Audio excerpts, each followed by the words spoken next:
ദൈവാരാധനയ്ക്കായിട്ട് കടന്നു വന്ന എല്ലാ പ്രിയ സഹോദരി സഹോദരന്മാർക്കും കർത്താവായ യേശു ക്രിസ്തുവിൻ്റെ വലിയ നാമത്തിലുള്ള സ്നേഹവന്ദനം അറിയിക്കുന്നു. We are delighted that we have quite a few visitors this morning, especially Eldos brother and Kripa and their family. We greet you in the name of the Lord Jesus Christ. അതുപോലെ തന്നെ ബോണി സഹോദരനും ടീനയും മക്കളും ഇന്ന് വന്നിട്ടുണ്ട്. അവരോടും പ്രത്യേകമായിട്ട് വന്ദനം പറയുന്നു. മറ്റ് ചില സഹോദരങ്ങളും പുതുതായിട്ടുണ്ട്. അവരുടെ പേരെനിക്കറിയാൻ വയ്യാത്തതുകൊണ്ട് ഞാൻ അവരെ പേര് പറഞ്ഞ് സ്വാഗതം ചെയ്യുന്നില്ല. വളരെ പുരാതനമായ ഒരു വിശ്വാസ പ്രമാണമുണ്ട്, വിശ്വാസ പ്രഖ്യാപനമുണ്ട്. അത് പല വിശ്വാസ പ്രമാണങ്ങളുടെ ഭാഗമായതുകൊണ്ട് ഏത് എന്ന് ഞാൻ അങ്ങോട്ട് കൃത്യമായിട്ട് പറയാൻ പറ്റുകയില്ല. എന്നാൽ അത് നിങ്ങൾക്ക് പരിചയമുള്ള ഒരു പ്രസ്താവനയാണ്. Familiar creed. അതിങ്ങനെയാണ്: ഞങ്ങൾ അപ്പസ്തലികവും കാതോലികവുമായ ഏക വിശുദ്ധ സഭയിൽ വിശ്വസിക്കുന്നു എന്ന് പറയുന്ന കാര്യം. We believe in the one apostolic Catholic holy church. അപ്പോസ്തോലികവും കാതലികവുമായ ഏക വിശുദ്ധ സഭയിൽ ഞങ്ങൾ വിശ്വസിക്കുന്നു. ആന്റണി സഹോദരനൊക്കെ പറഞ്ഞിട്ടുണ്ടല്ലേ, തോമസ് ആന്റണി സഹോദരനൊക്കെ പറഞ്ഞിട്ടുണ്ടല്ലേ. നമുക്കങ്ങനെ വിശ്വാസ പ്രമാണം പറയുന്നത് ചിലർക്ക് സഹിക്കത്തില്ല, അപ്പോൾ അതുകൊണ്ട് നമുക്ക് പറയാനൊക്കത്തില്ല. എന്നാൽ അത് നല്ല കാര്യമാണ്. പുരാതനമായ വിശുദ്ധന്മാർ അവർ ഏറ്റുപറഞ്ഞ നല്ല വിശ്വാസ പ്രമാണങ്ങളൊക്കെ വല്ലപ്പോഴുമൊക്കെ നമുക്ക് പറയണം. പറഞ്ഞാൽ നിങ്ങൾ പണങ്ങരുത് കേട്ടോ. അങ്ങനെ പറഞ്ഞു കഴിയുമ്പോൾ പണങ്ങും ആൾക്കാർ. അതെനിക്കൊരു സങ്കടമാണ്. അയ്യോ, വിശ്വാസ പ്രമാണം പറയുന്നു, എന്തൊരു പരിപാടിയാ, ഇല്ലയോ? എന്തോ പരിപാടിയാ. എന്നാൽ ഞാൻ ആ പറഞ്ഞ വിശ്വാസ പ്രമാണത്തിൻ്റെ ഒരു ആശയമാണ് ഞാനൊരു മുഖവരിയായിട്ട് പറയാൻ ആഗ്രഹിക്കുന്നത്. Is that we believe in the apostolic church. നമ്മൾ ശ്ലൈഹികമായ അപ്പസ്തലികമായ സഭയിൽ വിശ്വസിക്കുന്നു എന്നാണ് പറയുന്നത്. അപ്പോൾ what does it mean? Apostolic church എന്ന് പറഞ്ഞാൽ, അപ്പോസ്റ്റോലികമായ സഭയിലാണ് നമ്മൾ വിശ്വസിക്കുന്നത് പറഞ്ഞാൽ അതിൻ്റെ അർത്ഥം എന്താ? What does it mean to believe in the apostolic church? അപ്പോൾ അതിന് കത്തോലിക്ക സമുദായത്തിലുമൊക്കെ ഉള്ള ആൾക്കാർ, കത്തോലിക്കർ മാത്രമല്ല കേട്ടോ, മർത്തോമക്കാരും വിടുവോ? ഇല്ല, അവരൊന്നും മാറിയല്ല. CSIക്കാരും മാറിയില്ല. അവരൊക്കെ പറയുന്ന കാര്യം, അപ്പസ്തലന്മാർ കൈവച്ച ആളുകൾ കൈവച്ച് ഞങ്ങളുടെ നേതാക്കന്മാരുടെ മേലും കൈവച്ചിട്ടുണ്ട്. അപ്പോൾ അതാണ് അപ്പോസ്തോലികത്തിന് കാരണമായിട്ടുള്ളതെന്നാണ് അവർ പറയുന്നത്. We have they say that apostolic succession, laying of hands, അങ്ങനെ കൈവച്ച് വന്ന് ഞങ്ങളുടെ ആൾക്കാരെയും കൈവച്ചതാണ്. അപ്പോൾ അതുകൊണ്ട് ഇത് അപ്പോസ്തോലികമാണ്. എന്നാൽ അത് ശരിയല്ല. അങ്ങനെയൊന്നും കൈവച്ചിട്ടില്ല. അങ്ങനെയൊന്നും അപ്പോസ്തലന്മാർ ഇങ്ങോട്ട് കൈവച്ച് വരുന്ന രീതിയിലൊരു കൈവെപ്പ് നടത്തിയിട്ടില്ല. അത് ചരിത്രത്തിൽ, ബൈബിളിലില്ല, അത് ചരിത്രത്തിലുമുള്ള ഒരു പരിപാടിയല്ല. മറ്റു ചില സഹോദരന്മാർ പറയും, അപ്പസ്തലന്മാർ ചെയ്തതുപോലെ തന്നെയാണ് ഞങ്ങൾ ചെയ്യുന്നത്. എല്ലാ കാര്യവും ഞങ്ങൾ അപ്പസ്തലന്മാർ ചെയ്തതുപോലെ തന്നെയാണ് ചെയ്യുന്നത്. ഇസ്ലാമിക ചിന്തയിൽ സുന്ന എന്ന് പറഞ്ഞൊരു സാധനമുണ്ട്. സുന്ന എന്ന് പറഞ്ഞാൽ അറിയാമോ? സുന്ന എന്ന് പറഞ്ഞാൽ മുഹമ്മദ് അവരുടെ പ്രവാചകൻ ചെയ്തതുപോലെ തന്നെയാണ് അവരെല്ലാ കാര്യം ചെയ്യുന്നത്. അദ്ദേഹം തലയെ കെട്ടതുപോലെയാണ് ഞങ്ങളും തലയെ കെട്ടുന്നത്. അദ്ദേഹം ഇടത്തോട്ട് തിരിഞ്ഞാണ് മുണ്ടെടുക്കുന്നതെങ്കിൽ അന്ന് മുണ്ടുണ്ടായിരുന്നു, അതെനിക്കറിയത്തില്ല. ഏതായാലും അവരങ്ങനെ ഉടുക്കത്തുള്ളൂ. അതിൻ്റെ സുന്ന. അതുപോലെ പ്രവാചകൻ തുപ്പിയതുപോലെ ഞങ്ങൾ തുപ്പുള്ളൂ. അവന് മറ്റു ചില കാര്യങ്ങളുണ്ട്, ഞാനത് പറയുന്നില്ല. അങ്ങനെ അവർ ചെയ്യുമെന്ന് അവർ പറയുന്നേ. അത് ശരി. അപ്പോൾ അങ്ങനെ പറയുന്ന ചില ആളുകളുണ്ട്. അപ്പസ്തലന്മാർ ചെയ്തതുപോലെ തന്നെയാണ് ഞങ്ങൾ എല്ലാ കാര്യവും ചെയ്യുന്നത്. അത് പറ്റില്ലല്ലോ. 1-ാം നൂറ്റാണ്ട് അപ്പസ്തലന്മാർ ചെയ്ത കാര്യങ്ങളെല്ലാം എങ്ങനെയാണ് നമുക്ക് ചെയ്യാൻ പറ്റുന്നത്? അപ്പസ്തലനായ പൗലോസും ബർന്നബാസും ഒക്കെ കാൽനടയായിട്ടല്ലേ യാത്ര ചെയ്തത്? ഇപ്പോഴത്തെ അപ്പസ്തലന്മാർ എങ്ങനെയാണ് യാത്ര ചെയ്യുന്നത്? അപ്പസ്തലന്മാർ ചെയ്തതുപോലെ തന്നെ ഞങ്ങൾ ചെയ്യുകയുള്ളൂ എന്ന് പറഞ്ഞാൽ അവരെന്ത് ചെയ്യണം? കാൽനടയായിട്ട് യാത്ര. അത് സാധിക്കില്ല കേട്ടോ. അപ്പം അതല്ല അപ്പോസ്തോലികം എന്ന് പറഞ്ഞാൽ അപ്പസ്തലന്മാർ ചെയ്തതുപോലെ തന്നെയാണ് നമ്മൾ ചെയ്യുന്നത് എന്നല്ല.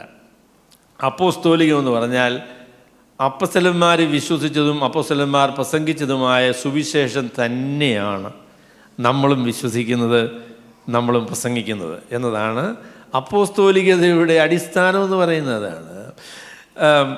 ഓസ്ട്രേലിയയിൽ നമ്മുടെ സഹോദരന്മാർ വന്നതുകൊണ്ട് ഓസ്ട്രേലിയയിൽ നിന്നുള്ള ഒരു സ്കോളറിനെ ഞാൻ കോട്ട് ചെയ്യാം. പീറ്റർ ഓബ്രയൻ എന്ന് പറയുന്ന അദ്ദേഹം പറഞ്ഞു, the apostolicity is actually our truthfulness to the apostolic message.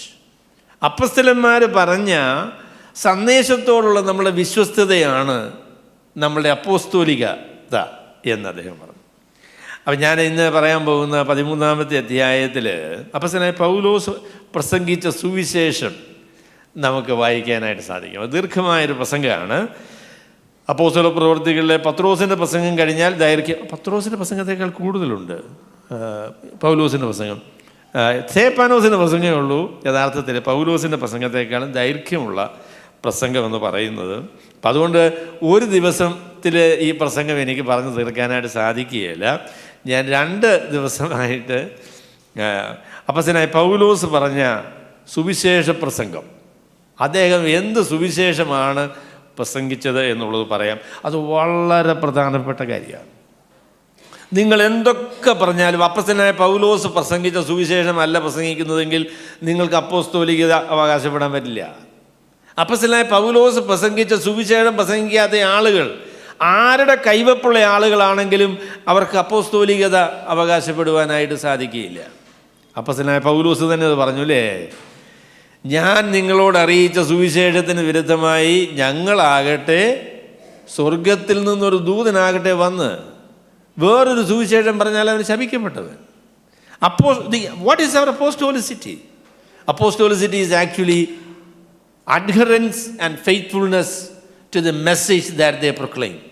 അപ്പോസ്തലന്മാർ പറഞ്ഞ സുവിശേഷം, അപ്പോസ്തലന്മാർ വിശ്വസിച്ച കാര്യങ്ങൾ, അത് തന്നെയാണ് നമ്മളും വിശ്വസിക്കുന്നത് എന്ന് ഉറപ്പുവരുത്തിയാൽ നമുക്ക് അപ്പസ്തലിക പാരമ്പര്യം നമുക്കുണ്ട്. അല്ലെങ്കിൽ അപ്പസ്തലികമാണ് നമ്മളുടെ വിശ്വാസം, അപ്പസ്തലികമാണ് നമ്മുടെ സഭ എന്ന് നമുക്ക് പറയാൻ കഴിയുന്നത് അപ്പോസ്തലന്മാരുടെ ഉപദേശം, അപ്പോസ്തലന്മാരുടെ സുവിശേഷം അതേപോലെ തന്നെ നമ്മൾ വിശ്വസിക്കുകയും പറയുകയും ചെയ്യുമ്പോഴാണ്. അത് ഞാൻ ഒരു പ്രാവശ്യം കൂടി അടിവരായിട്ട് പറയാം. True apostolicity is our adherence and faithfulness to the gospel and to the doctrine that they believed. അപ്പോസ്തലന്മാർ വിശ്വസിച്ച അപ്പോസ്തലന്മാരുടെ ഉപദേശം അല്ലേ, അതിനോടുള്ള വിശ്വസ്തതയാണ് അപ്പസ്തലികതയുടെ അടിസ്ഥാനം എന്ന് പറയുന്നു. ശരി, ഞാൻ ആ പ്രസംഗം ഇന്ന് നിങ്ങളോട് പറയാം. നിങ്ങൾ എന്നോടൊപ്പം അപ്പോസ്തല പ്രവൃത്തികൾ അതിൻ്റെ 13-ാമത്തെ അധ്യായത്തിൻ്റെ 13 മുതൽ 41 വരെയാ വാക്യങ്ങളും. 13 മുതൽ 41 വരെയാ. അത് ഞാനങ്ങ് വായിക്കാം അല്ലേ? ബൈബിൾ വായിച്ച് കേൾക്കുന്നതല്ലേ? വെളിപ്പാട് പുസ്തകം വായിച്ച് കേൾപ്പിച്ചാൽ അനുഗ്രഹമുണ്ട് എന്ന് യോഹന്നാൻ അപ്പോസ്തലൻ നമ്മളോട് പറഞ്ഞിട്ടുണ്ട്. ഏതായാലും വെളിപ്പാട് പുസ്തകം വായിച്ച് കേൾപ്പിക്കുന്നവർക്ക് അനുഗ്രഹം കിട്ടുന്നത് പോലെ തന്നെ അപ്പോസ്തല പ്രവൃത്തികൾ വായിച്ച് കേൾപ്പിക്കുന്നവർക്കും അനുഗ്രഹം കിട്ടുമെന്ന് ജിബിൻ സഹോദരൻ മുഖത്ത് നോക്കിയിട്ട് എനിക്ക് അങ്ങനെ തോന്നുന്നുണ്ട്. അപ്പം അതുകൊണ്ട് ഞാൻ ധൈര്യമായിട്ട് അങ്ങ് വായിക്കാനായിട്ട് പോവുകയാണ്. ശരി, നമുക്ക് വായിക്കാം. പൗലോസും കൂടെ ഉള്ളവരും പാംഫോസിൽ നിന്ന് കപ്പൽ നീക്കി പംഫുല്യ ദേശത്തിലെ പെർഗ്യയ്ക്ക് ചെന്നു. അവിടെ വെച്ച് യോഹന്നാൻ അവരെ വിട്ടുപിരിഞ്ഞ് യെരുശലേമിലേക്ക് മടങ്ങിപ്പോയി. അവരോ പെർഗ്യയിൽ നിന്ന് പുറപ്പെട്ട് പിസിദിയ ദേശത്തിലെ അന്ത്യോക്യയിലെത്തി ശബത്ത് നാളിൽ പള്ളിയിൽ ചെന്ന് ഇരുന്നു. ന്യായപ്രമാണവും പ്രവാചകങ്ങളും വായിച്ചു തീർന്നപ്പോൾ പള്ളിപ്രമാണികൾ അവരുടെ അടുക്കൽ ആളയച്ച്, സഹോദരന്മാരെ, നിങ്ങൾക്ക് ജനത്തോട് പ്രബോധനം വല്ലതുമുണ്ടെങ്കിൽ പറവീൻ എന്ന് പറയിച്ചു. പൗലോസ് എഴുന്നേറ്റ് ആംഗ്യം കാട്ടി പറഞ്ഞത്, ഇസ്രയേൽ പുരുഷന്മാരും ദൈവഭക്തന്മാരുമായുള്ളവരെ കേൾപ്പീൻ. ഇസ്രയേൽ ജനത്തിൻ്റെ ദൈവം നമ്മുടെ പിതാക്കന്മാരെ തിരഞ്ഞെടുത്ത് മിസ്രയീം ദേശത്തിലെ പ്രവാസകാലത്ത് ജനത്തെ വർദ്ധിപ്പിച്ചു. ഭുജവീര്യം കൊണ്ട് അവിടെ നിന്ന് പുറപ്പെടുവിച്ചു. മരുഭൂമിയിൽ 40 സംവത്സരക്കാലത്തോളം അവരുടെ സ്വഭാവം സഹിച്ചു. കനാൻ ദേശത്തിലെ 7 ജാതികളെ ഒടുക്കി അവരുടെ ദേശം അവർക്ക് അവകാശമായി വിഭാഗിച്ചു കൊടുത്തു. അങ്ങനെ ഏകദേശം 450 സംവത്സരം കഴിഞ്ഞു. അതിനുശേഷം അവൻ അവർക്ക് ശമൂവേൽ പ്രവാചകൻ വരെ ന്യായാധിപതിമാരെ കൊടുത്തു. അനന്തരം അവർ ഒരു രാജാവിനെ ചോദിച്ചു. ദൈവം അവർക്ക് ബെന്യാമീൻ ഗോത്രക്കാരനായ കീശിൻ്റെ മകൻ ശൗലിനെ 40 ആണ്ടേക്ക് കൊടുത്തു. അവനെ നീക്കിയിട്ട് ദാവീദിനെ അവർക്ക് രാജാവായി വാഴിച്ചു. ഞാൻ ഇശായിയുടെ മകനായ ദാവീദിനെ എനിക്ക് ബോധിച്ച പുരുഷനായി കണ്ടു. ബോധിച്ച പുരുഷൻ എന്നുള്ളതിനേക്കാളും എൻ്റെ ഹൃദയപ്രകാരമുള്ള മനുഷ്യൻ എന്ന് അതിനെ പരിഭാഷപ്പെടുത്താം. A man after mine own heart, എൻ്റെ ഹൃദയപ്രകാരമുള്ള മനുഷ്യൻ. അവൻ എൻ്റെ ഹിതമെല്ലാം ചെയ്യും എന്ന് അവനെക്കുറിച്ച് സാക്ഷ്യം പറഞ്ഞു. അവൻ്റെ സന്തതിയിൽ നിന്ന് ദൈവം വാഗ്ദത്തം ചെയ്തതുപോലെ ഇസ്രയേലിന് യേശു എന്ന രക്ഷിതാവിനെ കൊടുത്തു. അവൻ്റെ വരവിന് മുൻപേ യോഹന്നാൻ ഇസ്രയേൽ ജനത്തിനൊക്കെയും മാനസാന്തരത്തിൻ്റെ സ്നാനം പ്രസംഗിച്ചു. യോഹന്നാൻ ജീവകാലം തികവാറായപ്പോൾ, നിങ്ങൾ എന്നെ ആരെന്ന് നിരൂപിക്കുന്നു? ഞാൻ മശികയല്ല, അവൻ എൻ്റെ പിന്നാലെ വരുന്നു, അവൻ്റെ കാലിലെ ചെരുപ്പഴിപ്പാൻ ഞാൻ യോഗ്യനല്ല എന്ന് പറഞ്ഞു. സഹോദരന്മാരെ, അബ്രഹാം വംശത്തിലെ മക്കളും അവരോട് ചേർന്ന ദൈവഭക്തന്മാരുമായുള്ളവരെ, നമുക്കാകുന്നു ഈ രക്ഷാവചനം അയച്ചിരിക്കുന്നത്. യെരൂശലേം നിവാസികളും അവരുടെ പ്രമാണികളും അവനെയോ ശബത്ത് തോറും വായിച്ചു വരുന്ന പ്രവാചകന്മാരുടെ വചനങ്ങളെയോ തിരിച്ചറിയാതെ അവനെ ശിക്ഷയ്ക്ക് വിധിക്കിയാൽ അവയ്ക്ക് നിവൃത്തി വരുത്തി. മരണത്തിനൊരു ഹേതുവും കാണാഞ്ഞിട്ടും അവനെ കൊല്ലേണം എന്ന് അവർ പീലാത്തോസിനോട് അപേക്ഷിച്ചു.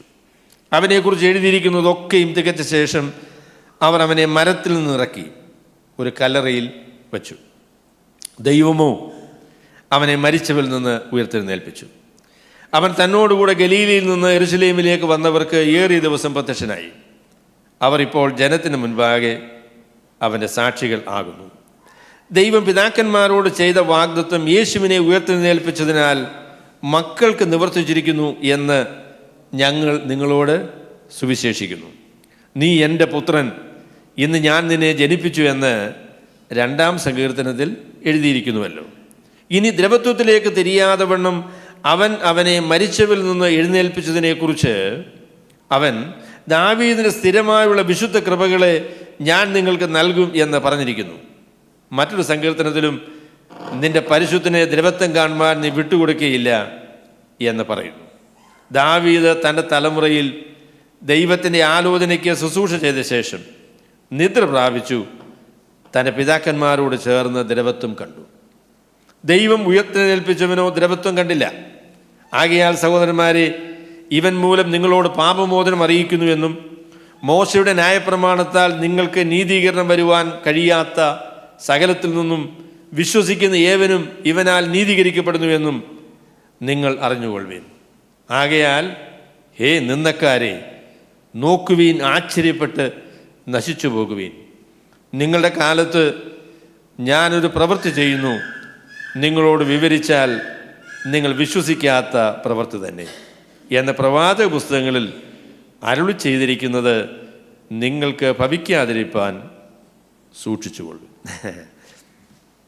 ഇതാണ് അപ്പോസ്തലനായ പൗലോസ് അന്ത്യോക്യയിൽ, പിസിദ്യൻ അന്ത്യോക്യ എന്ന് പറയുന്ന സ്ഥലത്തുള്ള സുനഗോഗിൽ പ്രസംഗിച്ച പ്രസംഗമാണ്. ഇതിനേക്കാളും ദൈർഘ്യമുണ്ടായിരിക്കാം. ഏതായാലും ലൂക്കോസ് അത് സംക്ഷിപ്തമായിട്ട് നമ്മളോട് പറഞ്ഞിരിക്കുകയാണ്. This is probably one of the most clear exposition of the gospel in the book of acts. അപ്പോസ്തല പ്രവൃത്തികളിൽ ഏറ്റവും കൃത്യമായി, ഏറ്റവും വ്യക്തമായി സുവിശേഷം അവതരിപ്പിക്കുന്നത് അപ്പോസ്തലനായ പൗലോസിൻ്റെ ഈ പ്രസംഗത്തിലാണ്. ഈ പ്രസംഗത്തിൽ ഉള്ളവർ ഒരു പരിധി വരെ പത്രോസിൻ്റെ പ്രസംഗവുമായിട്ട് അതിനൊരു ബന്ധമുണ്ട്. അതുപോലെ തന്നെ 7-ാമത്തെ അധ്യായത്തിലെ സ്തേഫാനോസിൻ്റെ പ്രസംഗവുമായിട്ടും അതിന് ഒരു ബന്ധമുണ്ട്. എന്നാൽ ഇത് രണ്ടും കൂടെ കമ്പൈൻ ചെയ്ത് ഏറ്റവും കൃത്യമായി, ഏറ്റവും മനോഹരമായി രീതിയിൽ സുവിശേഷം അവതരിപ്പിച്ചിരിക്കുന്ന പ്രസംഗമാണ് ഈ 13-ാമത്തെ അധ്യായത്തിലെ പ്രസംഗം. അതുകൊണ്ട് പ്രസംഗകന്മാർ പ്രത്യേകിച്ച്, വിശ്വാസികൾ പൊതുവേയും ഈ പ്രസംഗം വ്യക്തമായി ഒന്ന് മനസ്സിലാക്കാനായിട്ട് ശ്രമിക്കണം. വ്യക്തമായി മനസ്സിലാക്കാൻ ശ്രമിക്കണം. അപ്പോഴാണ് ഞങ്ങൾ പറയുന്ന സുവിശേഷം അപ്പസ്തലികമാണ് എന്ന് പറയാൻ കഴിയുന്നപ്പോഴാണ്. അപ്പസ്തലനായ പൗലോസ് പ്രസംഗിച്ച അതേ സുവിശേഷം നിങ്ങൾ പ്രസംഗിക്കുകയാണ് എങ്കിൽ നിങ്ങൾ അപ്പസ്തലികമായ പ്രസംഗമാണ് നടത്തുന്നത് എന്ന് പറയാം. ഞാൻ അങ്ങനെ പ്രസംഗിക്കുകയാണെങ്കിൽ ഞാൻ അപ്പസ്തലന്മാരുടെ കാൽച്ചുവടുകളിലാണ്, അവർ പറഞ്ഞതുപോലെ തന്നെയാണ് ഞാനും പറയുന്നത് എന്ന് എനിക്ക് ധൈര്യമായി പറയാം. അപ്പോൾ ദാറ്റ് ഇസ് വാട്ട് അപ്പോസ്റ്റോലിസിറ്റി ഈസ്. അതാണ് അപ്പസ്തലിക പാരമ്പര്യം എന്ന് പറയുന്നത്. ശരി, നമുക്കറിയാമല്ലോ അപ്പസ്തലനായ പൗലോസിൻ്റെ 1ാം മിഷണറി യാത്ര എന്ന് വിളിക്കുന്ന ആ യാത്രയെക്കുറിച്ചാണ് ലൂക്കോസ് പറയുന്നത്. 13ാമത്തെ അധ്യായത്തിൻ്റെ ആരംഭം മുതൽ പൗലോസിൻ്റെ മിഷണറി യാത്ര, 1ാം മിഷണറി യാത്ര എന്ന് വിളിക്കുന്ന മിഷണറി യാത്ര ആരംഭിക്കുകയാണ്. അദ്ദേഹം ആദ്യമേ ചെല്ലുന്നത് കുപ്രോസ്, സൈപ്രസ് എന്ന് പറയുന്നതായിരിക്കുന്ന ദ്വീപിലാണ്. സൈപ്രസ് എന്ന് പറയുന്ന ദ്വീപിലാണ്. അതിൻ്റെ പടിഞ്ഞാറേ അറ്റത്താണ് അദ്ദേഹം കിഴക്കേ അറ്റത്താണ് അദ്ദേഹം തൻ്റെ യാത്ര തുടങ്ങുന്നത്. അത് സലാമീസ് എന്ന് പറയുന്ന സ്ഥലമാണ്. അവിടെ നിന്നൊരു 200 കിലോമീറ്റർ പോയാൽ അതിൻ്റെ തലസ്ഥാന നഗരിയായിരിക്കുന്ന പാംഫോസിലെത്തും. അവിടെ ഉള്ള ഒരു സംഭവത്തെക്കുറിച്ചൊക്കെ നമ്മൾ കഴിഞ്ഞ ആഴ്ച പറഞ്ഞു. അതിനുശേഷം അദ്ദേഹം ബർന്നബാസും പൗലോസും കൂടെ യാത്ര ചെയ്ത്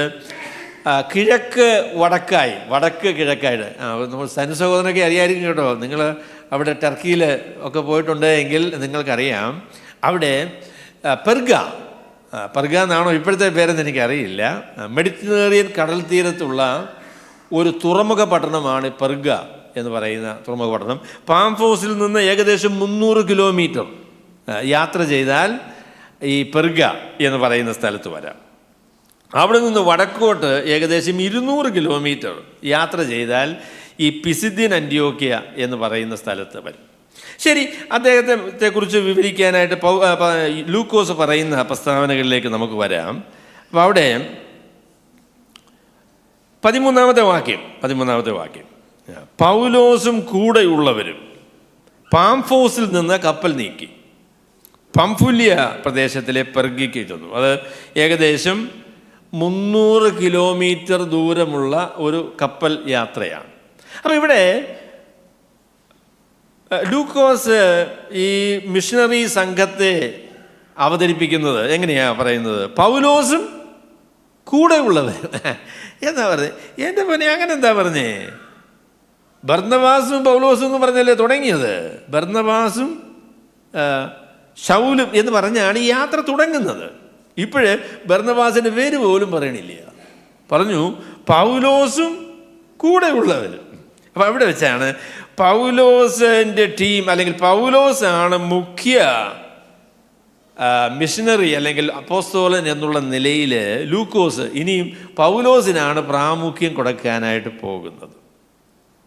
അത് ഒരു പക്ഷേ മർക്കോസിന്, യോഹന്നാൻ എന്ന മറുപേരുള്ള മർക്കോസിന് അത്ര ഇഷ്ടപ്പെട്ടതായിട്ട് തോന്നുന്നില്ല. മർക്കോസും ബർന്നബാസും തമ്മിലുള്ള ബന്ധം എന്തുവാ?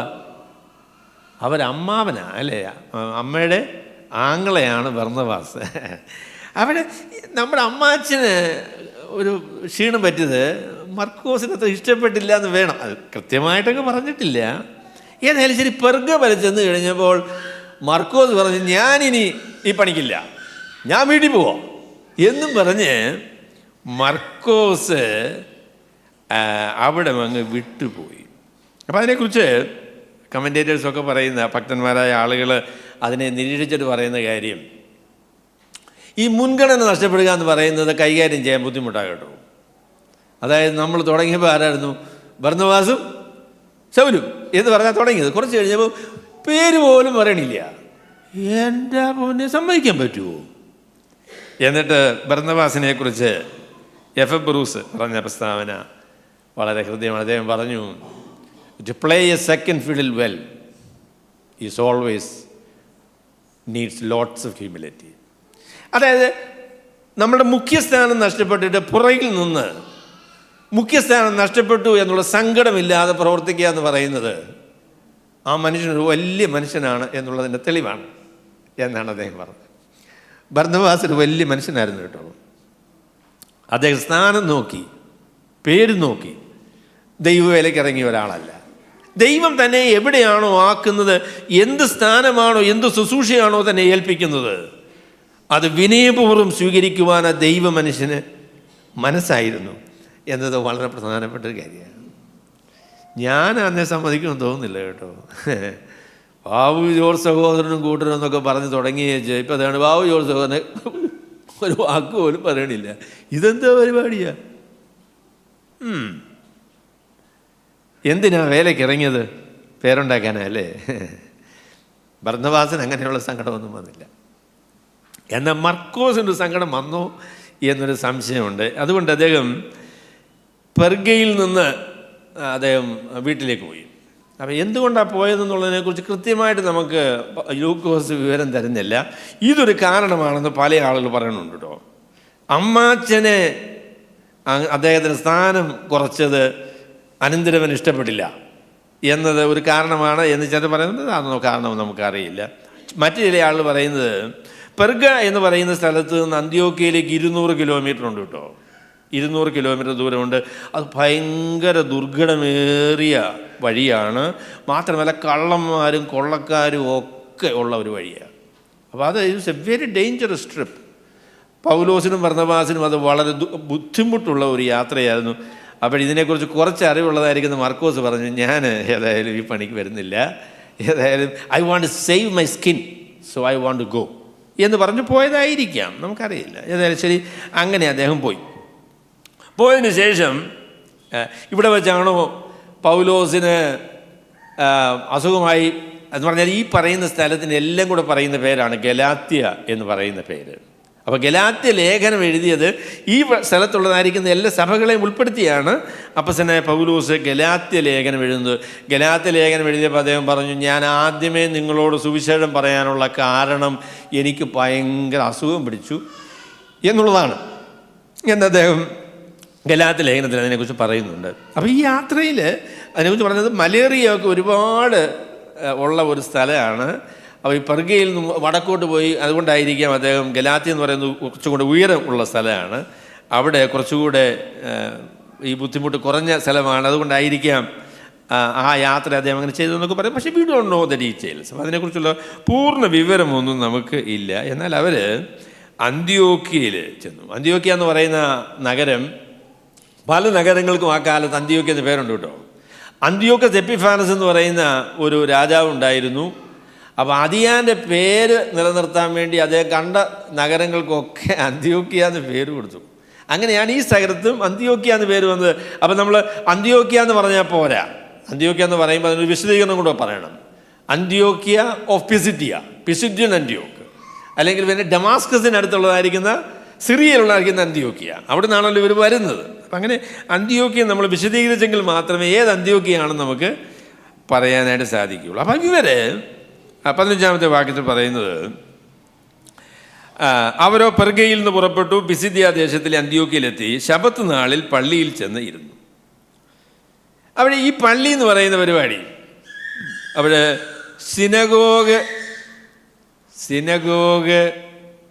എന്ന് പറയുന്ന ഈ പരിപാടി, ഈ പള്ളി എന്ന് പറയുന്നതായിരിക്കുന്ന പേര് സിനഗോഗ് എന്നാണ് അതിന് ഇംഗ്ലീഷിലുള്ളതായിരിക്കുന്ന പേര്. അത് യഹൂദന്മാർ ചിതറിപ്പോയി കഴിഞ്ഞപ്പോൾ അവർക്ക് ദേവാലയത്തിൽ വന്ന് ആരാധന കഴിക്കാനായിട്ട് സാധിക്കില്ല. അവർ പല സ്ഥലം, ലോകത്തിൻ്റെ നാനാഭാഗങ്ങളിലേക്ക് ചിതറിപ്പോയി. അപ്പോൾ ആരാധനയ്ക്കായിട്ട് ദേവാലയത്തിൽ വരാൻ പറ്റുകയില്ല. അപ്പോൾ ആരാധനയ്ക്ക് യാഗങ്ങളും ഒന്നും നടത്താൻ പറ്റുകയില്ല. എന്നാൽ മറ്റു കാര്യങ്ങളൊക്കെ, ബൈബിൾ വായിക്കുക, ബൈബിളിൽ നിന്ന് പ്രസംഗം കേൾക്കുക, പാട്ട് പാടുക, ദൈവത്തെ ആരാധിക്കുക എന്നൊക്കെ പറയുന്ന ക്രമീകരണം നടത്തുന്നതിന് വേണ്ടി യഹൂദന്മാരുണ്ടാക്കിയൊരു സംവിധാനമാണ് ഈ സുനഗോഗുകൾ എന്ന് പറയുന്ന സംവിധാനം.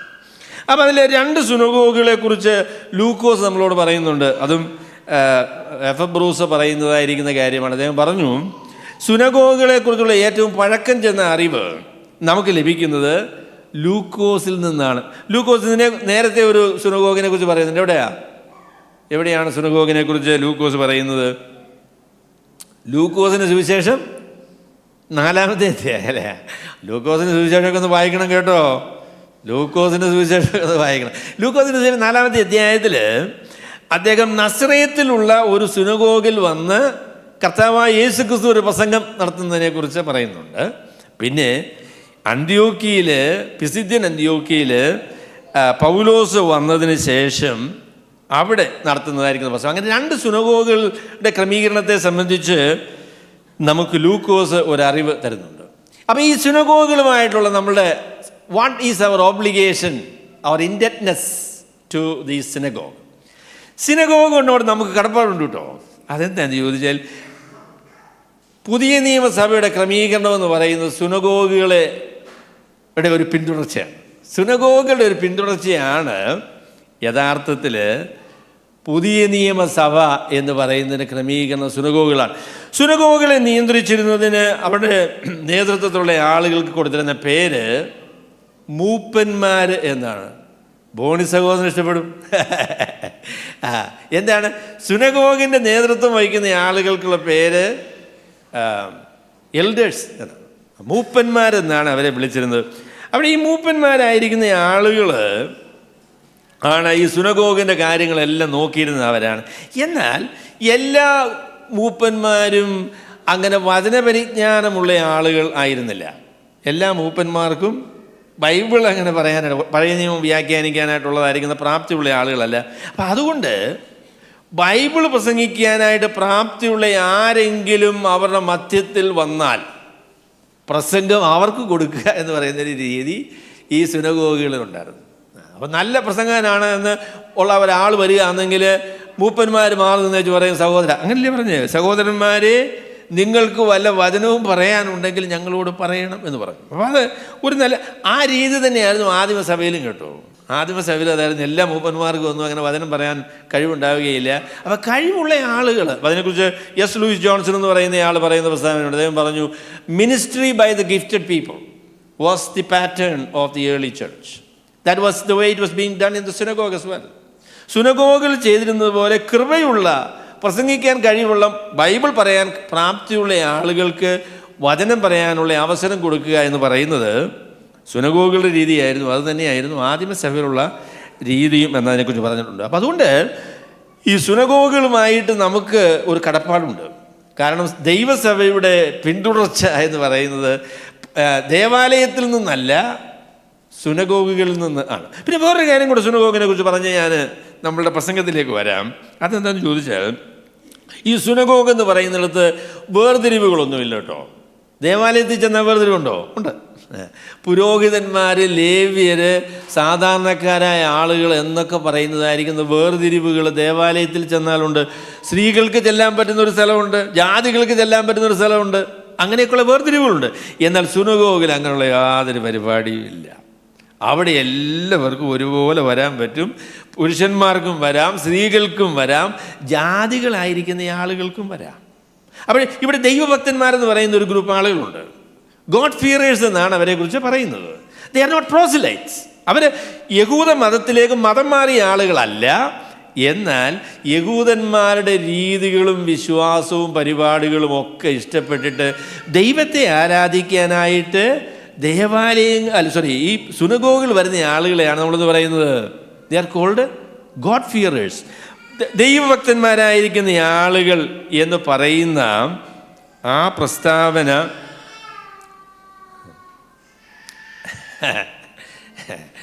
ദൈവഭക്തന്മാരെന്ന് പറയുന്നതായിരിക്കുന്ന പ്രസ്താവന ഈ സിനഗോഗുകളിലൊക്കെ നമുക്ക് കാണാൻ പറ്റും.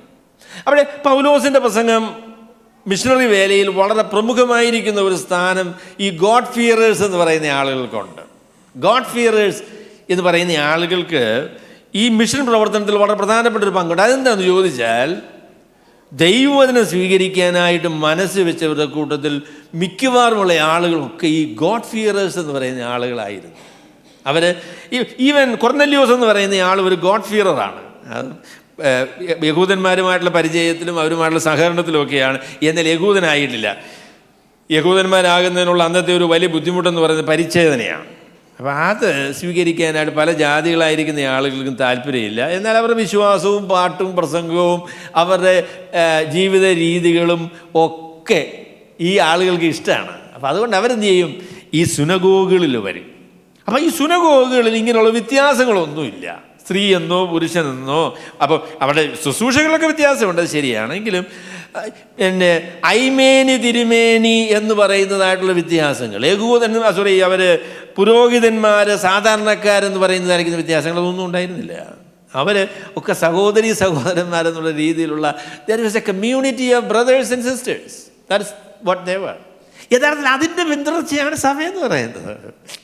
അതിൻ്റെ പിന്തുടർച്ചയാണ് യഥാർത്ഥ സഭയെന്ന് പറയുന്നത്. അപ്പോൾ ആ നിലയിൽ the Christian church is indebted to the synagogue.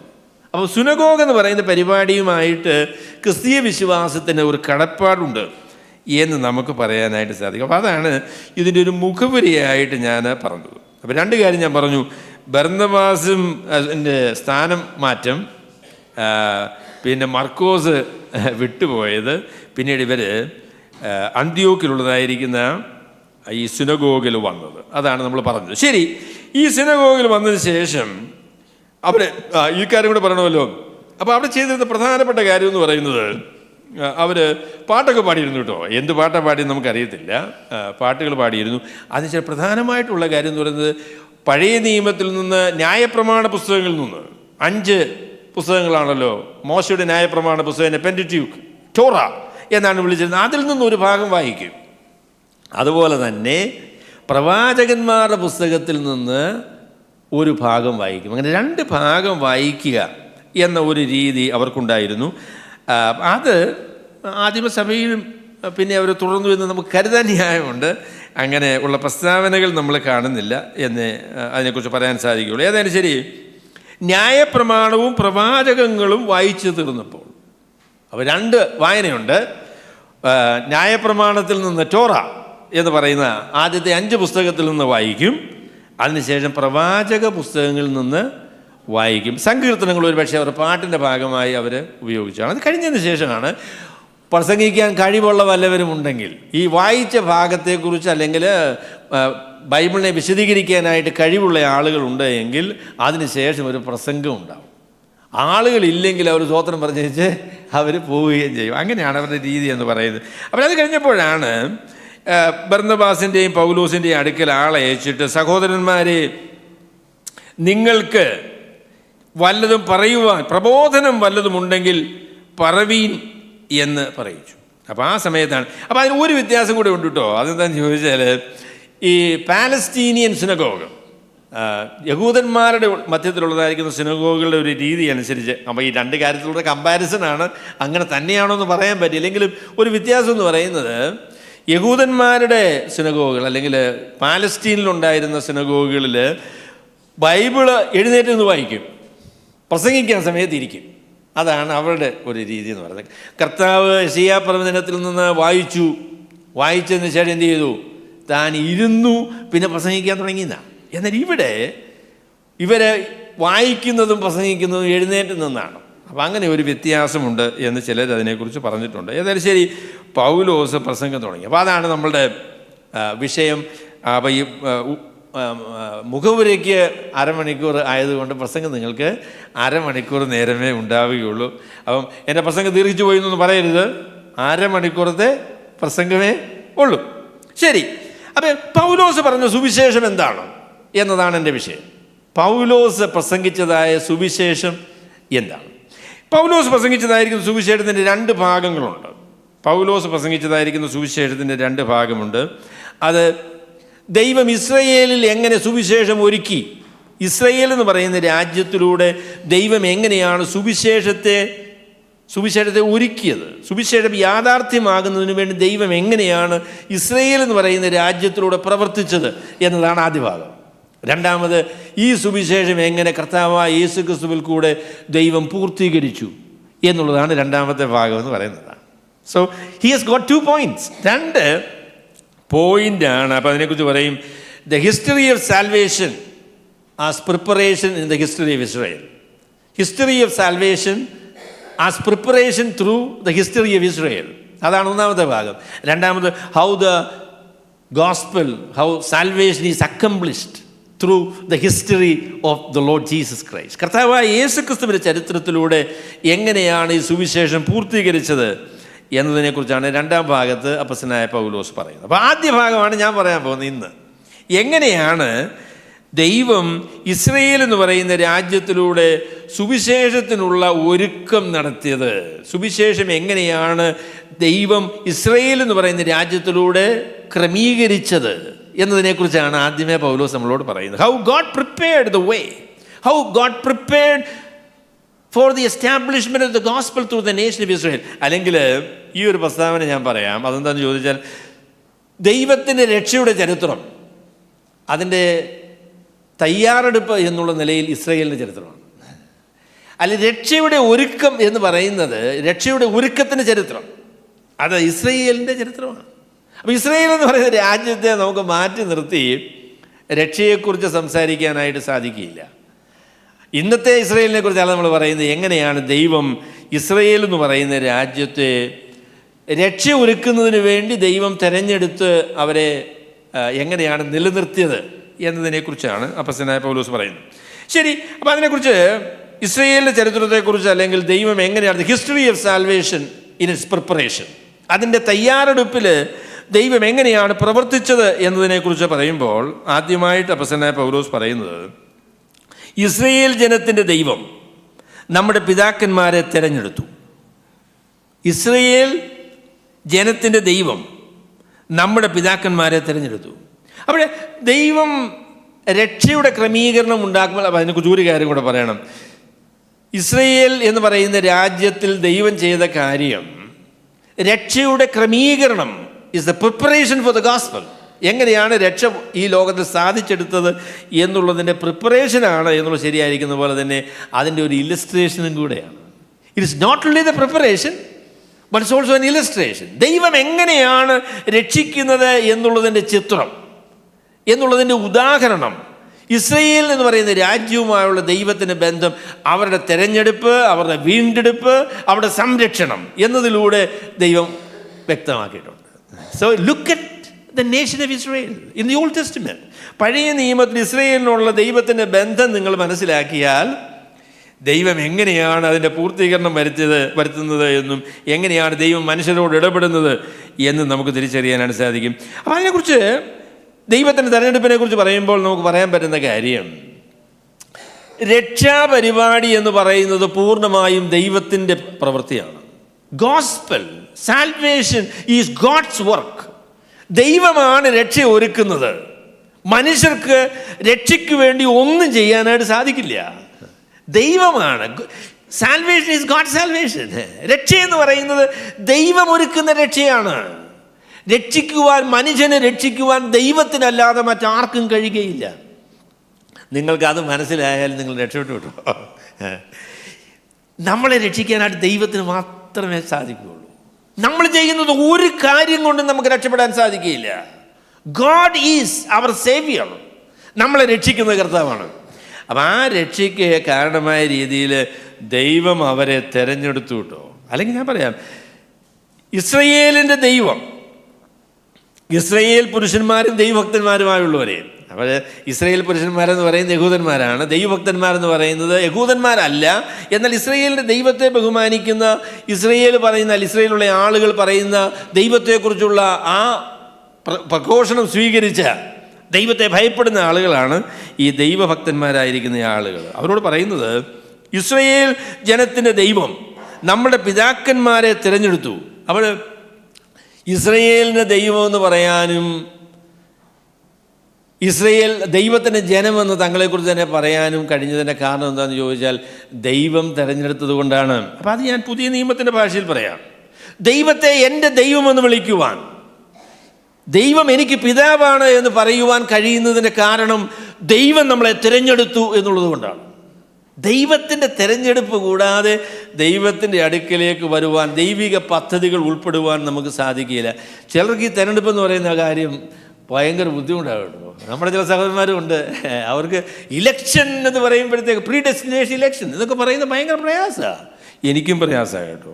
പക്ഷേ ബൈബിൾ ഇത് പഠിപ്പിക്കുന്നു എന്നുള്ളത് കൊണ്ട് പ്രയാസമാണെന്ന് ഞാൻ പറഞ്ഞപ്പോൾ തന്നെ വേറൊരു കാര്യം കൂടെ പറയണം, എനിക്ക് ഭയങ്കര സന്തോഷമാണ്.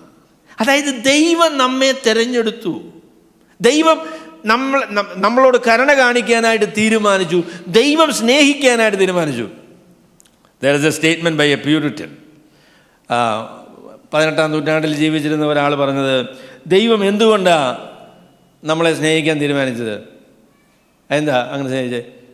അപ്പോൾ എന്നെ കണ്ടിട്ട് ഞാനൊരു സൗന്ദര്യമുള്ള മനുഷ്യനാണല്ലോ അല്ലേ? അപ്പോൾ നിങ്ങളുടെ ഇടയിൽ വന്നപ്പോൾ ഞാൻ സൗന്ദര്യമുള്ള മനുഷ്യനാണ്. അപ്പോൾ കർത്താവ് തീരുമാനിച്ചു, വാവു ജോർജ് എത്തേണ്ടത്. അയ്യോ, അങ്ങനെ അല്ലെന്ന് എൻ്റെ പൊന്നു സഹോദരങ്ങളെ, അതല്ല. ദൈവം സ്നേഹിക്കാൻ തീരുമാനിച്ചതിൻ്റെ കാരണം ദൈവം സ്നേഹിക്കുവാൻ തീരുമാനിച്ചു എന്നുള്ളതാണ്. There is no other reason. Why did God decide to love me? The only reason is that he decided to love me. And that's why he loved me. എന്നോട് സ്നേഹം തോന്നുവാനുള്ള ദൈവത്തിൻ്റെ കാരണം എന്നെ സ്നേഹിക്കുവാൻ ദൈവം തീരുമാനിച്ചതാണ്. There is no compulsion other than his decision to love me. എന്നെ സ്നേഹിക്കുവാനായിട്ട് ദൈവം തീരുമാനിച്ചത്. എന്നെ മാത്രമല്ല കേട്ടോ, ജിബിൻ സഹോദരനെ അങ്ങനെ തന്നെയാണ്. അദ്ദേഹം സൗന്ദര്യമുള്ള ആളാണ് എന്നുള്ളത് ശരിയാണ്. എങ്കിലും ദൈവം തിരഞ്ഞെടുത്തത് ദൈവത്തിൻ്റെ ഇഷ്ടപ്രകാരം നമ്മളോട് കനിവ് തോന്നുക. ദൈവം തിരഞ്ഞെടുത്തില്ലെങ്കിൽ ആരും ദൈവത്തിൻ്റെ പത്തിൽ ഉൾപ്പെടുകയില്ല കേട്ടോ. നിങ്ങൾ എന്തൊക്കെ പറഞ്ഞെന്ന് പറഞ്ഞാലും ശരി, ദൈവത്തിന് കരുണ തോന്നാതെ, ദൈവത്തിന് തീരുമാനം കൂടാതെ ദൈവത്തിൻ്റെ പരിപാടികൾ പങ്കെടുക്കുവാൻ ആർക്കും കഴിയുകയില്ല. നമ്മുടെ പിതാക്കന്മാരെന്ന് പറയുവാൻ, അല്ലെങ്കിൽ നമ്മുടെ ദൈവം, ഇസ്രായേലിൻ്റെ ദൈവം, അതിനെക്കുറിച്ച് സങ്കീർത്തനത്തിൽ പറയുന്നുണ്ടല്ലോ, യഹോവ ദൈവമായിരിക്കുന്ന ജാതിയും അവൻ തിരഞ്ഞെടുത്തിരിക്കുന്ന ജനവും ഭാഗ്യമുള്ളത്. എൻ്റെ പൊന്നെ, മോശ ഇസ്രായേൽ മക്കളോട് പറഞ്ഞപ്പോൾ അത് പറഞ്ഞു കേട്ടോ. എന്താ പറഞ്ഞത്? നിങ്ങൾ വാല് പൊക്കരുത്, നിങ്ങൾ വലിയ വർത്തമാനമൊന്നും പറയരുത്, ഞങ്ങൾ ഏറ്റവും കൂടിയ ആൾക്കാരായിരുന്നു, അതുകൊണ്ടാണ് ദൈവം ഞങ്ങളെ തിരഞ്ഞെടുത്തത് എന്ന് പറയരുതെന്ന് പറഞ്ഞു. നിങ്ങൾ ലോകത്തിന് മുമ്പിൽ നോക്കുമ്പോൾ നിങ്ങൾ ഏറ്റവും ചെറിയൊരു രാജ്യമാണ്. You are very insignificant in the face of the earth.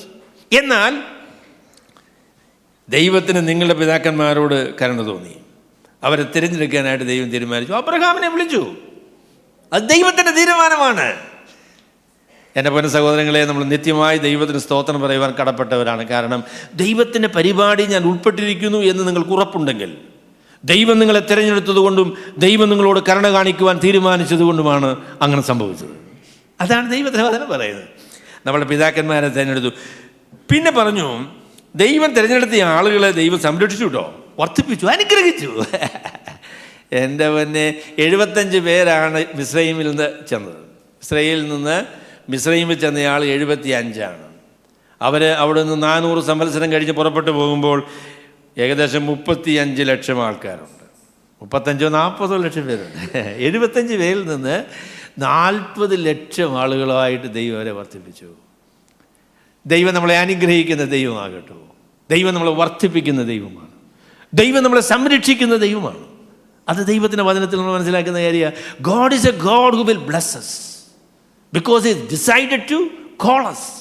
നമ്മളെ വിളിക്കുവാൻ തീരുമാനിച്ച ദൈവം നമ്മളെ അനുഗ്രഹിക്കുവാൻ തന്നെയാണ് നമ്മളെ വിളിച്ചിരിക്കുന്നത്. ഭൗതിക അനുഗ്രഹം മാത്രമൊന്നുമല്ല കേട്ടോ, ഭൗതിക അനുഗ്രഹമൊക്കെ ഉണ്ട്. പക്ഷേങ്കിൽ ആത്യന്തികമായുള്ള അനുഗ്രഹം തരാൻ വേണ്ടി തന്നെയാണ് ദൈവം നമ്മളെ വിളിച്ചത്. അപ്പം നിങ്ങൾ ദൈവത്തിന് എപ്പോഴും സ്തോത്രം പറയണം കേട്ടോ. നിങ്ങൾ മാത്രമല്ല, ഞാനും അങ്ങ് പറയാം, സ്തോത്രം പറയണം. കർത്താവേ, ഈ നന്മ അനുഭവിക്കുവാൻ, ദൈവത്തിന് എന്നോട് കരുണ തോന്നുവാൻ, ഈ വലിയ അനുഗ്രഹത്തിൽ ഉൾപ്പെടുവാൻ നീ എന്നെ തിരഞ്ഞെടുത്തല്ലോ എന്നുള്ളത് എത്രയും അത്ഭുതകരമായിരിക്കുന്ന കാര്യമാണ്. എന്നിട്ട് ദൈവം അവരെ വിടുവിച്ചു കേട്ടോ. ഭുജവീരം കൊണ്ട് അവിടെ നിന്ന് പുറപ്പെടുവിച്ചു. ഞാൻ ചോദിക്കട്ടെ, രക്ഷയെന്ന് പറയുന്നത് ദൈവത്തിൻ്റെ പ്രവൃത്തിയാണ്, അല്ലാതെ മനുഷ്യൻ്റെ പ്രവൃത്തി അല്ല.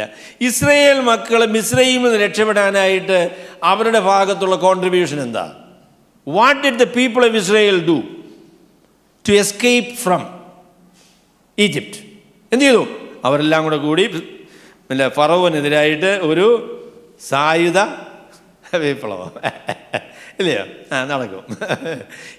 മഡൂറോയെ പിടിക്കാനായിട്ട് അമേരിക്കക്കാർ പോയി പിടിച്ചു എന്നാണ് പറഞ്ഞത്. പക്ഷേങ്കിൽ മിസ്രൈമിൽ അടിമകളായിരിക്കുന്ന കാലത്ത് ലോകത്തിലെ ഏറ്റവും വലിയ ശക്തി എന്ന് പറയുന്നത് മിസ്രൈമാണ്, ഈജിപ്റ്റാണ്. They were the largest nation under the face of the earth. ഈ ലോകത്തിലെ ഏറ്റവും ശക്തിയുള്ള മനുഷ്യരെന്ന് പറയുന്നത് ഈജിപ്തുകാരാണ്. അവരുടെ കയ്യിൽ നിന്ന് രക്ഷപ്പെടാനായിട്ട് ലോകത്തുള്ള ഒരു രാജ്യത്തിന് സാധിക്കുമായിരുന്നില്ല, ഒരു ജനതയ്ക്ക് സാധിക്കുമായിരുന്നില്ല. പിന്നെ എങ്ങനെയാണ് അവർ രക്ഷപ്പെട്ടെ? ആദ്യമേ ഫറവോൻ, നിങ്ങൾ പുറപ്പാട് പുസ്തകം വായിക്കണം കേട്ടോ, പുറപ്പാട് പുസ്തകം വായിക്കണം. അപ്പോഴാദ്യമേ ചെന്ന് മോശ എന്ന് പിന്നെ ഫറവോനോട് പറഞ്ഞു, എൻ്റെ ജനത്തെ അയക്കാന്ന് പറഞ്ഞു. ഫറവോൻ്റെ മുഖത്ത് നിങ്ങളൊന്ന് നോക്കിക്കേ, അദ്ദേഹത്തിന് ഈ പ്രസ്താവനയുള്ള ബഹുമാനം. അദ്ദേഹം ഭയങ്കര ചോദിച്ചു, what these slaves in my land, they should be liberated. Why? എൻ്റെ തമാശയായി പറയണേ, ഇവരെ വിടാന്. ഭയങ്കര തമാശയായിട്ടാണ് അദ്ദേഹത്തിന് തോന്നുന്നത് കേട്ടോ. പക്ഷേ കുറെ കഴിഞ്ഞപ്പോൾ തമാശ മാറി കേട്ടോ. ഇത് കളി കാര്യമായി കേട്ടോ. അവിടെ നിന്ന് പുറപ്പെട്ടു വരാനുള്ള കാരണം എന്ന് പറയുന്നത് തൻ്റെ the mighty hand of God, ദൈവത്തിൻ്റെ കരുത്തുള്ള കരമാണ് അവനെ മിസ്രയീമിൽ നിന്ന് രക്ഷിച്ചത്. അല്ലാതെ ഇസ്രായേൽ മക്കളുടെ യാതൊരു വിധമായിരിക്കുന്ന ശക്തിയുമല്ല. They were as helpless as any slave of that time. ആ കാലഘട്ടത്തിലുള്ള ഏത് അടിമയെയും പോലെ ബലഹീനരായിരിക്കുന്ന ആളുകളായിരുന്നു ഇസ്രായേൽ മക്കൾ. എന്നാൽ അവരെ വിടുവിക്കുവാനായിട്ട് സ്വർഗത്തിൽ ദൈവം തീരുമാനിച്ചു. മോശയോട് പറഞ്ഞു, ആകയാൽ നീ വരിക, ഞാൻ എൻ്റെ ജനത്തെ മിസ്രയീമിൽ നിന്ന് വിടുവിക്കുവാൻ തീരുമാനിച്ചിരിക്കുന്നു എന്ന് മോശയോട് പറഞ്ഞു. അങ്ങനെ മോശയെ മിസ്രയീമിലേക്ക് അയച്ചു.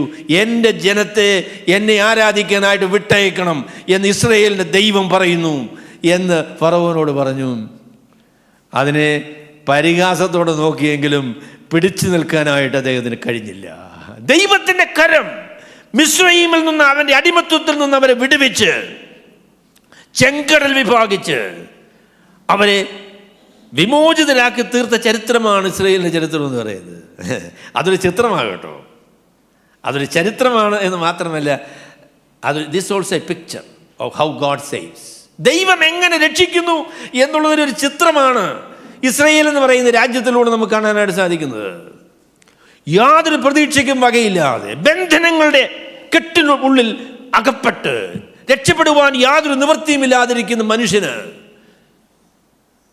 ആരാധനയ്ക്കായി സ്വതന്ത്രമാക്കുക എന്ന് പറയുന്ന ദൈവത്തിൻ്റെ കൽപ്പനയനുസരിച്ച് പാപത്തിൻ്റെ ബന്ധനത്തിൻ്റെ ചങ്ങലകളെ അഴിച്ചു കളഞ്ഞ് അവരെ സ്വതന്ത്രമാക്കുന്ന ദൈവത്തിൻ്റെ പ്രവൃത്തിയാണ് യഥാർത്ഥ രക്ഷ എന്ന് പറയുന്നത്. എൻ്റെ പ്രിയ സഹോദരങ്ങളെ, ഞാൻ പറയാം, നമ്മളെ കർത്താവ് ഈ ബന്ധനത്തിൽ നിന്ന് വിടുവിച്ചിരിക്കുന്നു എന്നുള്ളത് എത്രയോ അത്ഭുതകരമായ കാര്യമാണ്. പിന്നെ പറഞ്ഞൊരു കാര്യം കൊണ്ടുണ്ട് കേട്ടോ, അത് ഭയങ്കര കാര്യമാണ്. പറഞ്ഞ് 40 സംവത്സരം അവരെ എന്ത് ചെയ്തു? അവരുടെ സ്വഭാവം സഹിച്ചു. എൻ്റെ പൊന്നെ, ഇങ്ങനെ രക്ഷിക്കപ്പെട്ട ഈ ആൾക്കാരെന്താ കർത്താവിനോട് പറയേണ്ടത്? ഫറവോൻ്റെ രാവിലെയും അടി കിട്ടും, ഉച്ചയ്ക്കും കിട്ടും, വൈകിട്ടും കിട്ടും. അടിയെന്ന് പറഞ്ഞാൽ വല്ല മര്യാദയുള്ള അടിയാണ്. എന്നിട്ട് പിന്നെ എന്താ ചോദിച്ചത്? അവൻ പിന്നെ ഇഷ്ടിക ഉണ്ടാക്കിയ നമ്പർ പോരാന്ന്. അയ്യോ, ഇത്രയും ഉണ്ടാക്കാൻ പറ്റുള്ളൂ നമ്മുടെ അടിയാ, എന്തോ അടിയാ. അതൊക്കെ സഹിച്ച് നിന്ന ആൾക്കാർ ഇപ്പോൾ യാതൊരു അടിമത്വവും ഇല്ല, അവർക്ക് ഇഷ്ടമുള്ള പോലെ ജീവിക്കാൻ. രാവിലെ എഴുന്നേക്കുന്ന ഉടനെ സ്വർഗത്തിലെ ദൈവം ആകാശത്തിൻ്റെ കിളിവാതിലുകളെ തുറന്ന് അവരുടെ മുന്നിൽ മന്ന വർഷിപ്പിക്കും.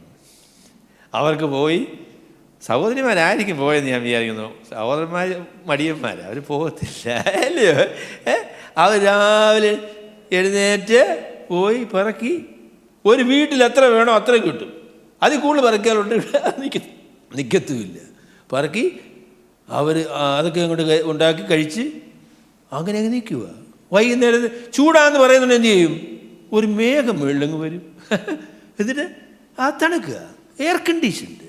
പിന്നെ രാത്രി വെളിച്ചില്ല എന്ന് പറയുമ്പോൾ ആകാശത്ത് മുഴുവൻ ലൈറ്റ്.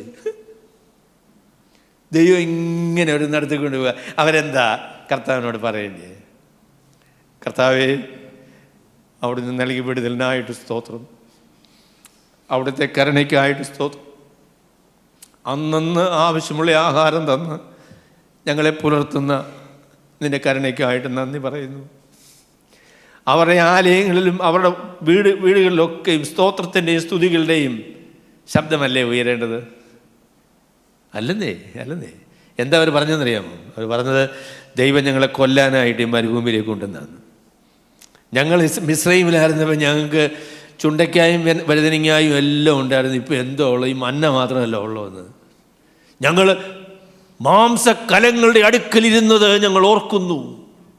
ഇരുന്നായിരുന്നു കേട്ടോ, ഒരുപാട് നേരമായിട്ട് ഇരുന്നു മിസ്രൈമിൽ. അയ്യോ, എന്താ ഇരിപ്പായിരുന്നു! അയ്യോ, ആ കാലത്തിൻ്റെ അടുത്തിരുന്ന ഇരിപ്പൊന്ന് നോക്കിയ. യു അൺഗ്രേറ്റ്ഫുൾ പീപ്പിൾ, നന്ദി കെട്ട മനുഷ്യർ. എനിക്ക് ആ തലമുറയോട് നീരസമുണ്ടായി. They were ungrateful people. ദൈവമല്ലായിരുന്നു, ഞാനായിരുന്നു ഇവന്മാരെ മുഴുവൻ തല്ലിക്കൊന്നു. കൊല്ലാൻ വന്നു കേട്ടോ, അങ്ങനെ തോന്നി. അത് കർത്താവിൻ്റെ മനസ്സ് നമ്മളെ അറിയിക്കാൻ വേണ്ടിയാണ്. ഇവരെന്തൊരു ദുഷ്ടന്മാരാന്ന് കാണിക്കാൻ വേണ്ടിയാണ് കർത്താവ് പറഞ്ഞത്.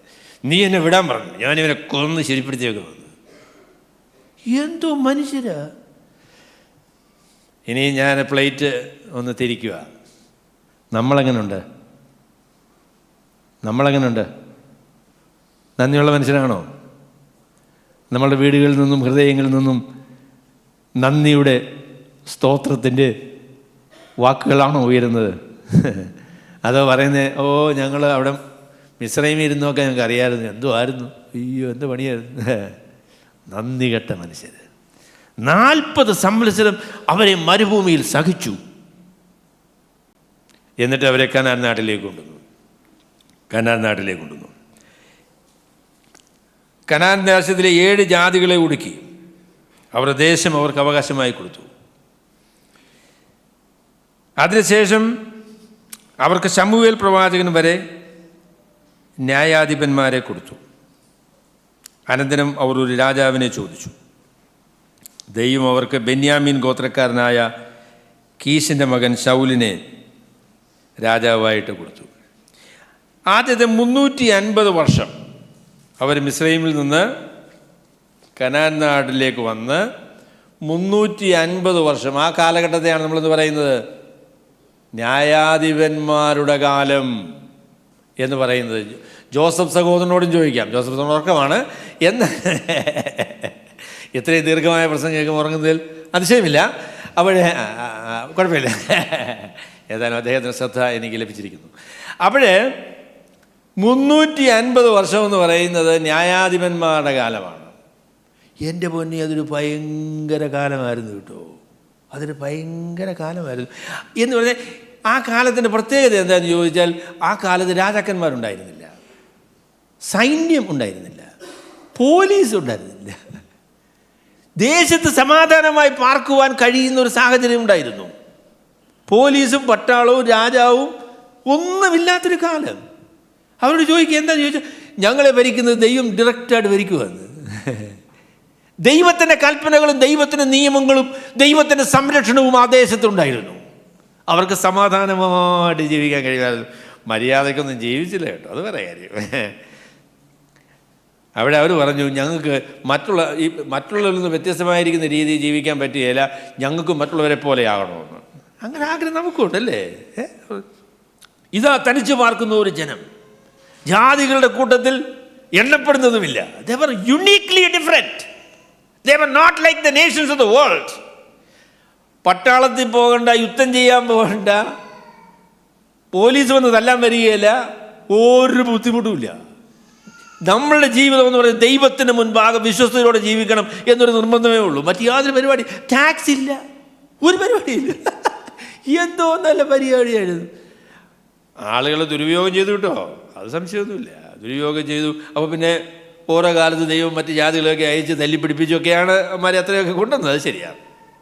അപ്പോഴാണ് 350 വർഷം കഴിഞ്ഞപ്പോൾ ശമൂവേൽ പ്രവാചകൻ്റെ കാലത്ത് അവർ പറഞ്ഞു, ഞങ്ങൾക്കിതുപോലെ ജീവിക്കേണ്ട കാര്യമില്ല, ദൈവം തരുന്ന സ്വാതന്ത്ര്യം ഞങ്ങൾക്ക് വേണ്ട, ഞങ്ങൾക്ക് മറ്റുള്ള രാജ്യങ്ങളെ പോലെ രാജാക്കന്മാരെ വേണമെന്ന് പറഞ്ഞു.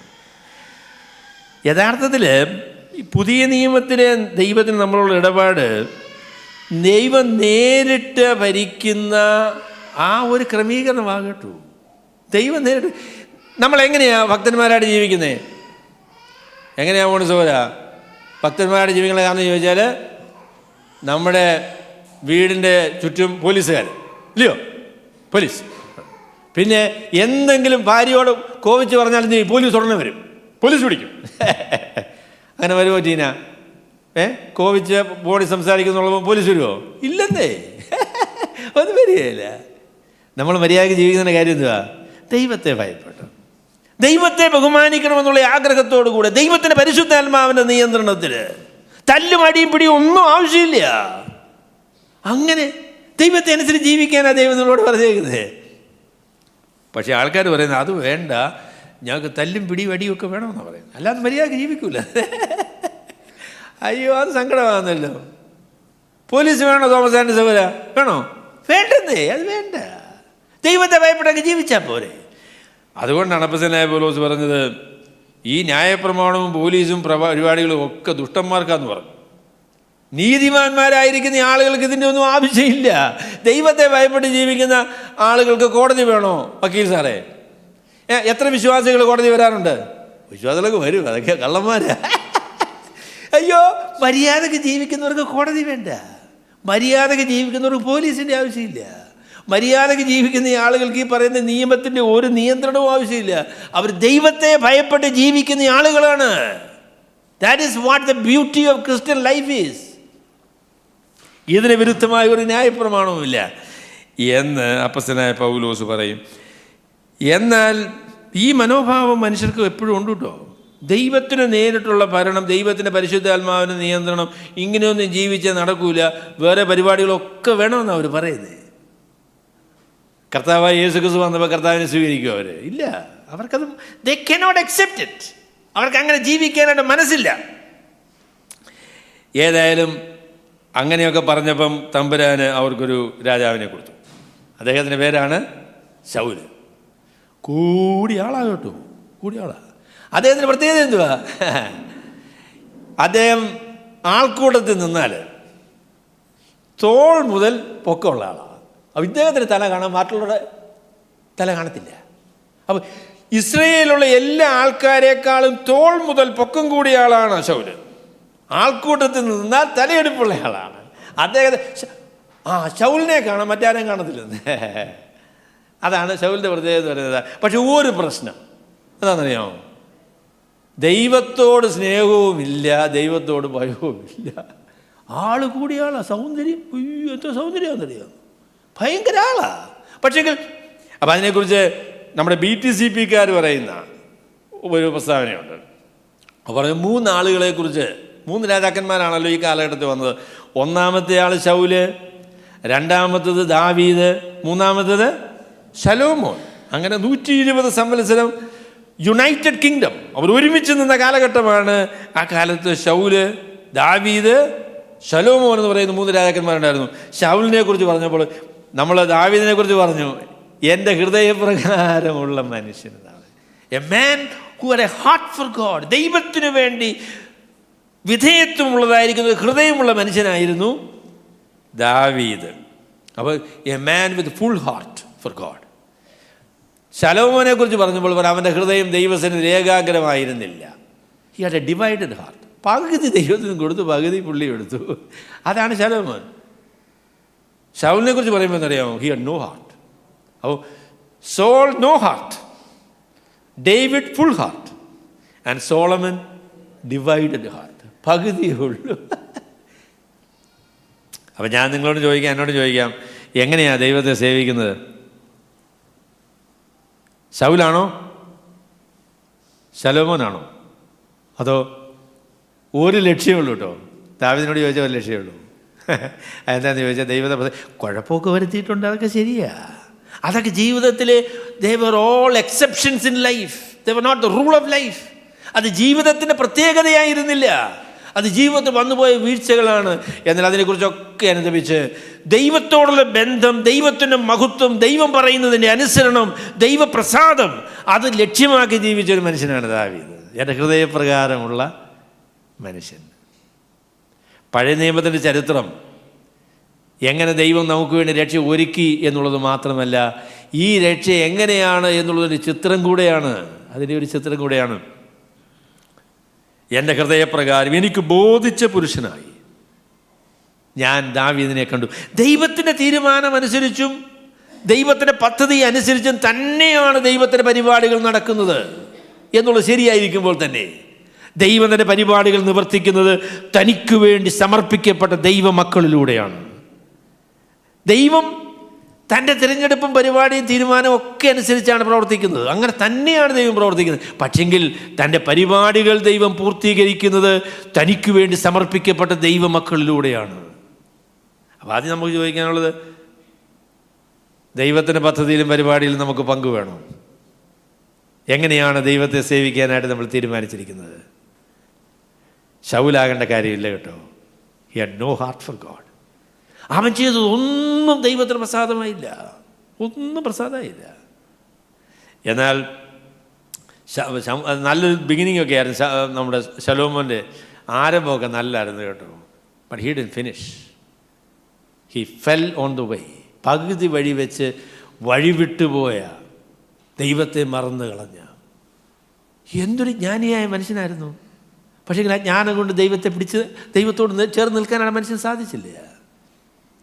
എന്നാൽ പൂർണ്ണമായി എനിക്ക് ബോധിച്ച a man after mine own heart. അപ്പം ഞാനിവിടെ ഇരുന്നപ്പോൾ ഞാൻ ചിന്തിക്കുമായിരുന്നു, കർത്താവേ, ജീവിതം ഇത്രയൊക്കെ ആയി, പൂർണ്ണ ഹൃദയത്തോട് ദൈവത്തെ സ്നേഹിക്കാനും ഡിലൻ സഹോദരൻ പറഞ്ഞ പോലെ അല്ലേ, എ ഹോൾ ഹാർട്ട്, ദൈവ വഴിയിൽ നിൽക്കാനും മനസ്സുണ്ടോ? ഇനിയും കാലം 10-15 വർഷം കിട്ടിയ ഭയങ്കര ഭാഗ്യം. ഞങ്ങളുടെ സഹോദരി എനിക്ക് 105 വയസ്സ് വരെ വേണം എന്നെനിക്ക് വേണ്ടി പ്രാർത്ഥിക്കുന്ന ഒരാളാണ്. 105 വയസ്സ് വരെ പാവുച്ചായം ജീവിക്കട്ടെ. അപ്പം ഞാൻ പറഞ്ഞു 105 വേണ്ട, 103-ാം സങ്കീർത്തനം എനിക്കിഷ്ടമാണ്, അപ്പം അതുകൊണ്ട് 103 വയസ്സ് മതി എന്ന് പറഞ്ഞിരിക്കുക. അപ്പം ഏതായാലും ശരി, എൻ്റെ മോനെ ഇനി അത്രയല്ലേ ഉള്ളൂ. 71 വയസ്സായി, ഇനിയുമെങ്കിലും മര്യാദയ്ക്ക് ജീവിച്ചൂടെ? ഞാനങ്ങനെ തീരുമാനിച്ചിരിക്കുക. ഞാൻ വർഷാവസാന യോഗത്തിന് നിങ്ങളോട് പറഞ്ഞു കേട്ടോ, ഒരു നല്ല മനുഷ്യനായിട്ട് ജീവിക്കണമെന്നുള്ളൊരു ആഗ്രഹമായി പുതിയ വർഷത്തിലുള്ളത്. Serving God with a full heart. ഒരു അജണ്ടയും വേണ്ട കേട്ടോ, ഒരു പരിപാടിയും പദ്ധതിയും ദൈവ ഇഷ്ടത്തിന് വിരുദ്ധമായിട്ട് വേണ്ട.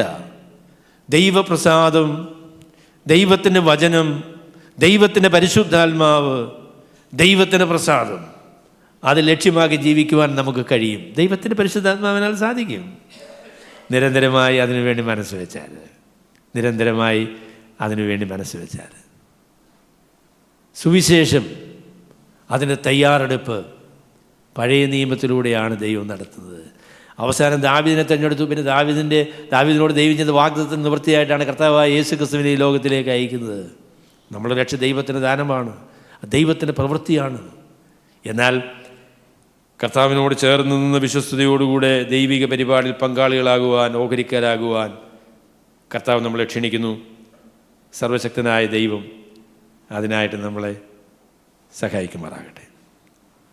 ഞങ്ങളെ സ്നേഹിക്കുന്ന ഞങ്ങളെ വാഴ്ത്തപ്പെട്ട സ്വർഗ്ഗപിതാവേ, അവിടുത്തെ തെരഞ്ഞെടുപ്പിനായിട്ട് നന്ദിയോടെ സ്തോത്രം.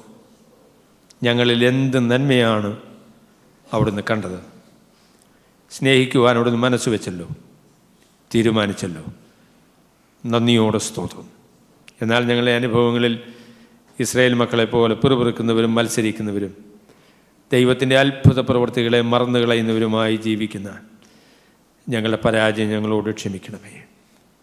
ദാവീദിനെ പോലെ പൂർണ്ണ ഹൃദയത്തോട് നിന്നെ അനുസരിക്കുന്ന, നിന്നെ പ്രസാദിപ്പിക്കുവാൻ ആഗ്രഹിക്കുന്നൊരു ഹൃദയം ഞങ്ങൾക്ക് തരണം എന്ന് ഞങ്ങൾ അങ്ങയോട് പ്രാർത്ഥിക്കുന്നു. അവിടുത്തെ കരങ്ങളിൽ ഞങ്ങളെ ഏൽപ്പിക്കുന്നു. കർത്താവായ യേശു ക്രിസ്തുവിൻ്റെ വിലയേറിയ നാമത്തിൽ തന്നെ.